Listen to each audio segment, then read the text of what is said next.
Hello guys, welcome back to another video. तो guys, इस video में हम लोग बिलो 5 रुपीज़ ट्रेड करने वाली एक पेनी स्टॉक के बारे में डिस्कस करने वाले हैं। ये कंपनी आप लोगों को 950% प्लस की रिटर्न दे रही है। उसके साथ साथ कंपनी अगर देखा जाए तो प्रॉफिटेबल भी है। तो गाइस, इस वीडियो में हम लोग बेसिकली 3 पॉइंट्स कवर करेंगे। First point is fundamental analysis. यहाँ पे हम लोग देखेंगे कि कंपनी कौन सी है एंड कंपनी फंडामेंटली कैसी है for short term trade and long term investment purpose. Second point is volume analysis. Volume को एनालाइज करके हम लोग फ्यूचर ट्रेंड के बारे में अंदाज़ा लगाने की कोशिश करेंगे। And the third point is technical analysis. यहाँ पे हम लोग डिस्कस करेंगे डिफरेंट टेक्निकल्स के बारे में, मतलब कहाँ पे आप लोग बाय करके चल सकते हो एंड क्या आप लोगों की टारगेट रहने वाली है। तो गाइस, बिना टाइम वेस्ट के पहली पॉइंट की तरफ बढ़ते हैं और देखते हैं कि कंपनी कौन सी है एंड कंपनी फंडामेंटली कैसी है। तो गाइज, यहाँ पे आप लोग कंपनी का नेम देख सकते हो, सन केयर ट्रेडर्स लिमिटेड। कंपनी जो है क्या करती है यहाँ पे देख सकते हो, trading in laminates, plywood, MDF and apart from that trading of solar power generation. अगर डिटेल में कुछ कंपनी के बारे में जानना है तो कंपनी के वेबसाइट में जाकर डेफिनेटली जान सकते हो आप लोग। सिर्फ और सिर्फ बीएससी में लिस्टेड कंपनी है। मार्केट कैप 45 करोड़ के आसपास की है। स्टॉक की पीई बहुत ही ज़्यादा हाई है, 133 की पीई है। आरओसी 1.42%। लास्ट 6 मंथ्स की रिटर्न 314% के आसपास निकल के आ रही है। बाकी return on equity and last 3 साल की सेल्स ग्रोथ दोनों ही नेगेटिव में है।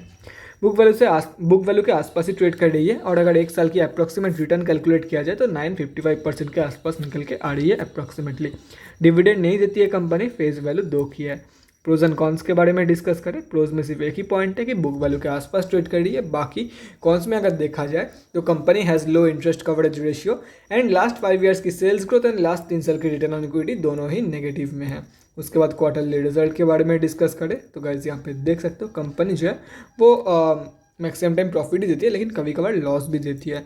उसके बाद अगर ईयर ऑन ईयर बेसिस पर देखा जाए तो करंट टीटीएम में आप लोग देख सकते हो 34 लाख के आसपास की कंपनी प्रॉफिट दे रही है, जो कि एंटायर 2021 की फाइनेंशियल ईयर से ज़्यादा है। उसके बाद अगर बैलेंस शीट के बारे में डिस्कस करें तो गाइस देख सकते हो कंपनी ने रिजर्व के साथ साथ डेब्ट भी इंक्रीज किया है। और अभी देखो, पहले तो कंट्रोल डेब्ट था मार्च के क्वार्टर पे या तो फिर 2021 की फाइनेंशियल ईयर में कंपनी के पास कंट्रोल डेब्ट है टोटली। डेब्ट से रिजर्व ज़्यादा था, लेकिन अभी पूरा उल्टा हो गया है, रिजर्व से ज़्यादा डेब्ट है कंपनी के पास। उसके बाद अगर शेयर होल्डिंग पैटर्न के बारे में देखा जाए तो देखो, प्रोमोटर्स की होल्डिंग ज़ीरो है कंपनी में। और पब्लिक में अगर देखा जाए तो बहुत ही कम, मतलब गिने चुने बड़े रिटेलर की होल्डिंग है। यहाँ पे देख सकते हो तीन बड़े रिटेलर की होल्डिंग है। तो गाइज, पहले से ही लॉन्ग टर्म में जो भी बंदे जाना चाहते हैं उन लोगों के लिए पहले से ही ना है, क्योंकि प्रोमोटर्स की होल्डिंग 0%। देखो, ये मेरा पर्सनल रूल है। अगर मैं कोई भी कंपनी, चाहे वो पेनी स्टॉक हो या चाहे कुछ अलग, एटलीस्ट 50% प्रोमोटर्स की होल्डिंग है तो फिर एटलीस्ट 45 to 50%, मतलब उसके आसपास तो होना ही चाहिए फॉर लॉन्ग टर्म। अदरवाइज चाहे कंपनी कितनी भी प्रॉफिटेबल क्यों ना हो, मैं उसमें पैसा नहीं लगाता हूँ। तो अगर आप लोग इससे एग्री करते हो then you can also follow my rule and don't go for it.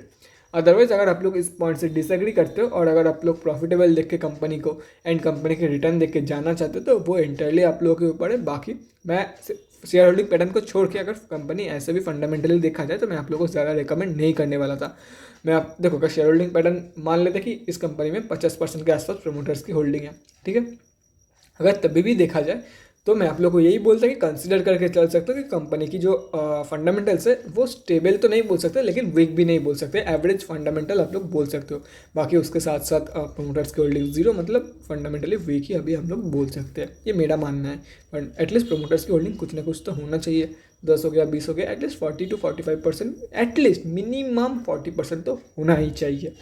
उसके साथ अगर डी की होल्डिंग हो तो और अच्छा, डी एफ की होल्डिंग हो तो और अच्छा, ठीक है। क्योंकि ऐसे स्टॉक जो है वो बहुत ही ईजी हो जाता है मैनिपुलेट करना, बहुत ही ईजी। क्योंकि अगर सब कुछ कैलकुलेट करते तो 85 से ज़्यादा ही निकल के आएगा हम जैसे छोटे मोटे रिटेलर्स की होल्डिंग। कोई अगर 10 लाख 20 लाख की कैपिटल लेके आ गया तो आराम से इस स्टॉक को मैनिपुलेट कर सकता है। तो ऐसे स्टॉक से इसीलिए मैं बोलता हूँ बच के रहो। बाकी रही बात शॉर्ट टर्म की, तो शॉर्ट टर्म के लिए भी मैं एज सच कोई भी रिकमेंड नहीं करूँगा। हाँ, अगर स्विंग ट्रेड करना है तो डेफिनेटली कर सकते हो, एंड स्विंग ट्रेड तो किसी भी कंपनी में आप लोग कर ही सकते हो। शॉर्ट टर्म के लिए क्यों नहीं रिकमेंड करूँगा, क्योंकि देखो गाइस, कंपनी आप लोग को लास्ट 6 मंथ्स की रिटर्न इतना लग रही होगी, लेकिन अगर देखा जाए ना 6 मंथ्स पहले, यहाँ पे देख सकते हो February 21 से November 21 कंपनी एक ही रेंज में कंसोलिडेट करती थी। तो इसीलिए मैं बोल रहा हूँ कि शॉर्ट टर्म के लिए भी सही नहीं है, स्विंग ट्रेड लो। जब कंपनी कंफर्मेशन दे कि हाँ ये कंपनी अभी ऊपर जाने वाली है, बैठ जाओ रैली पे, उसके बाद प्रॉफिट बुकिंग करके निकल जाओ।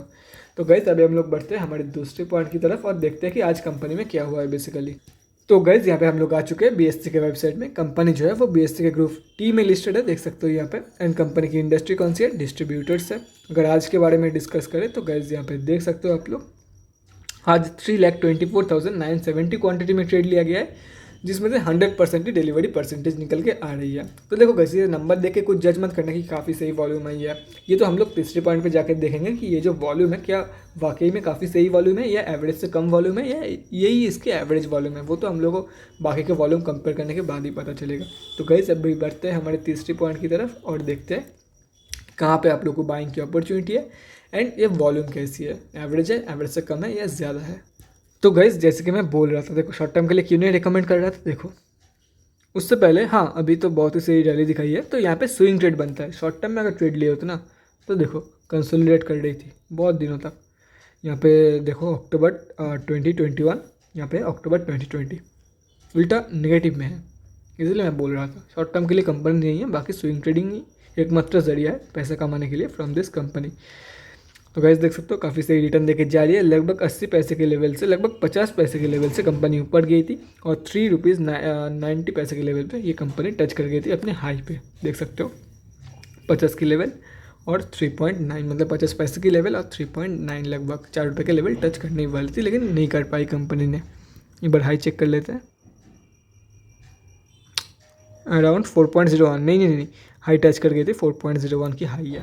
तो 4 रुपये के लेवल, 50 से 4 रुपये, 50 पैसे से 4 रुपये। तो ठीक है, देखो जिन लोगों के पास भी होल्डिंग है हो सकता है कंपनी ऐसे बाउंस बैक दे दे, क्योंकि यहाँ पे एक स्ट्रॉन्ग सपोर्ट एरिया या तो फिर रेजिस्टेंस भी आप लोग बोल सकते हो। इसके लिए तो रेजिस्टेंस था लेकिन अभी ये सपोर्ट बन गया। तो यहाँ पे एक सपोर्ट एरिया है कंपनी के लिए, यहाँ से कंपनी बाउंस बैक दे सकती है। देखो यहाँ पे 3 चीज़ हो सकती है, या तो फिर कंपनी यहाँ से बाउंस बैक देके फिर से ऊपर चली जाए, या तो फिर कंपनी यहाँ पे बाउंस बैक देके यहाँ पे कंसोलिडेट करे और नीचे चली जाए, और कंपनी यहाँ से एक बाउंस बैक दिया के फिर से नीचे चली जाए, मतलब इसी के आसपास से रेजिस्टेंस फेस करके फिर से नीचे चली जाए। क्योंकि देखो काफ़ी बार ऐसा बोला जाता है कि स्टॉक जो है जितने भी सारे स्टॉक्स में इतना ज़्यादा रिटर्न देता है वो सब स्टॉक्स एग्जिट करने का मौका देती है। ऐसे ही एक मूव में वहाँ पर भी बहुत सारे रिटेलर्स को ट्रैप किया जाता है, लेकिन ये बेसिकली हम लोग एग्जिट करने का मौका दिया जाता है ऐसे बोलते हैं। तो देखो अभी कंपनी कैसे परफॉर्म कर रही है उसके ऊपर डिपेंड करती है।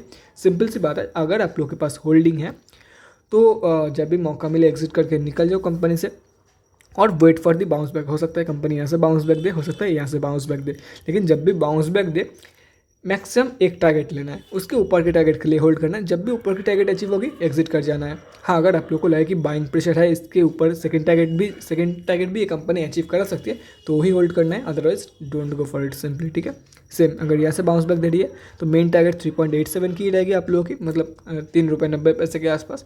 अगर लगे कि बाइंग प्रेशर अभी भी बनी हुई है कंपनी में तो आप लोग रिस्क लेके 5.14 तक होल्ड कर सकते हो। वो इंटायरली सिचुएशन के ऊपर डिपेंड करती है। अगर बिगिनर हो तो मैं आप लोग को यही बोलूँगा एक टारगेट तक होल्ड करो, रिटर्न मिल गया वापस आ जाओ। पेनी स्टॉक्स में स्पेशली स्विंग ट्रेड करना बहुत ही ज़्यादा एक्सपीरियंस लगता है उसके लिए।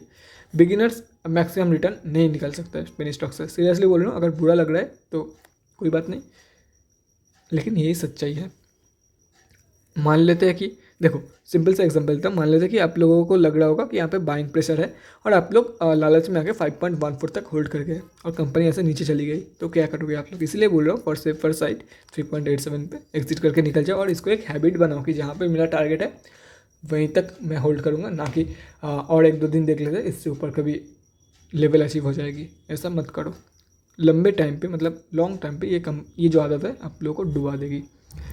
तो guys that's it for this video. अगले वीडियो में मिलते हैं गाइज, थैंक्स फॉर वाचिंग। और गाइज अगर आप लोग के मन में कोई भी डाउट या क्वेरी रहती है स्टॉक मार्केट या किसी भी स्टॉक से रिलेटेड तो कमेंट सेक्शन में कमेंट करके मुझसे पूछ सकते हो, या तो फिर मेरे इंस्टाग्राम का लिंक आप लोग को डिस्क्रिप्शन बॉक्स में मिल जाएगा, जाके वहाँ पर ही मुझे DM कर सकते हो फॉर एन 1-on-1 कन्वर्सेशन।